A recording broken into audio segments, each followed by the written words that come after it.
Un égoïste, c'est quelqu'un qui se préfère. C'est quelqu'un qui s'aime suffisamment et qui oublie les autres. C'est celui qui ne partage pas. Il veut tout avoir pour lui seul. Proverbe 14. S'il n'y a pas de bœufs, la crèche est vide. La crèche, c'est là où les bœufs mangent. Ça veut dire quoi? S'il n'y a pas de fidèles, s'il n'y a pas des hommes qui acceptent le Seigneur, l'église sera vide.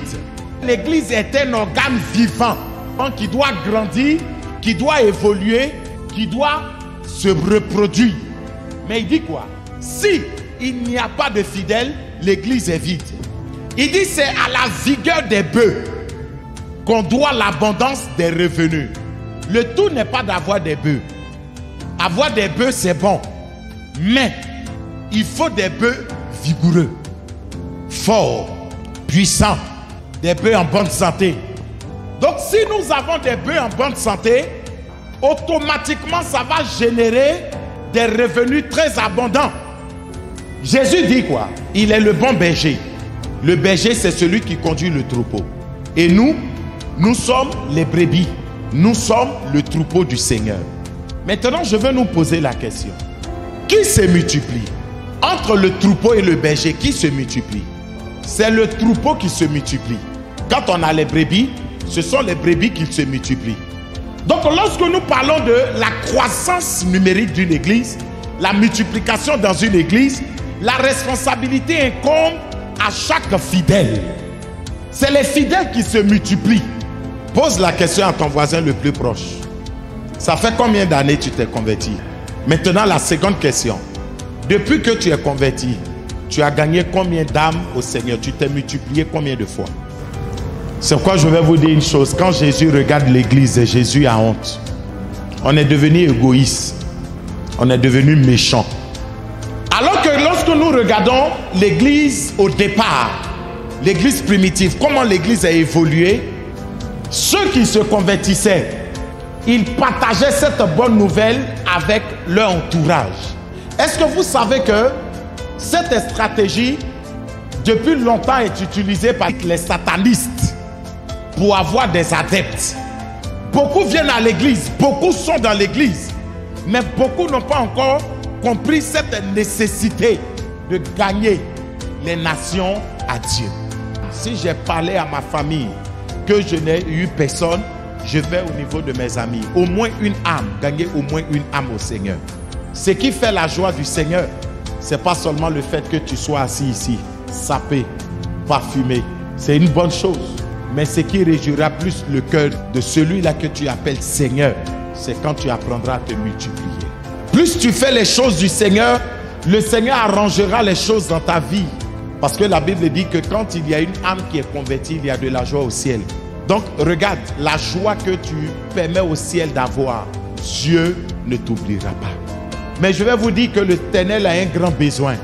Le besoin du salut d'une âme à côté de toi. Il faudrait que nous parlons de Christ. Que ce soit par notre vie, que ce soit parce que nous faisons. Parlons de Christ, gagnons des âmes. Parce que si nous n'avons pas gagné des âmes, les braqueurs se multiplient. Plus ils se multiplient, tu ne sais pas lequel des braqueurs viendra te voler. Tout ce que tu as amassé pendant combien d'années, tu ne sais pas. C'est ça en fait le rôle de l'église. Regardez aujourd'hui, les violeurs, ils sont nombreux. Ta vie a besoin d'être préservée. Pas seulement en priant, mais en propageant l'évangile autour de toi. Un braqueur converti, c'est un magasin sauvé. Un jeune converti, c'est un drogué de moins. Une fille convertie, c'est une chisa de moins. Donc, quand nous le faisons, ne regardons pas seulement à nous.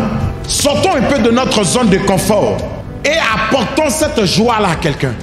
Beaucoup même sont en train de quitter la main de Dieu, abandonner la main de Dieu, quitter la présence de Dieu.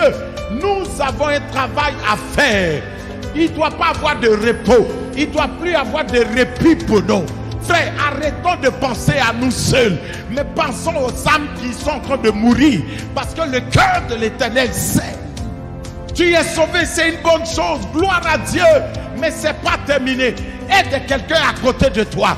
Il faudrait que l'église, qui est un organe vivant, puisse s'agrandir, qu'il y ait chaque jour des conversions. Plus les hommes sont convertis, le mal est en train de diminuer. Plus les âmes se donnent au Seigneur, le mal est en train de disparaître. C'est à cette seule condition. Tant que les hommes n'acceptent pas le Seigneur, le mal se multiplie.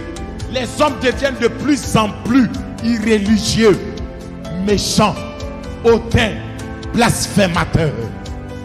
Que devrons-nous faire? C'est ça le rôle de l'Église. Mettons-nous ensemble. Parce que plus il y en a à l'intérieur, moins il y en a dehors. Qu'il y ait moins de perdus dehors. C'est vrai que nous ne pourrons pas gagner tous, mais diminuons, minimisons les pertes. Quand tu feras du bien à une âme en l'amenant au Seigneur, tu feras du bien à sa famille. Et tu feras du bien à sa progéniture, à sa descendance. Si tu m'as compris, que Dieu nous bénisse.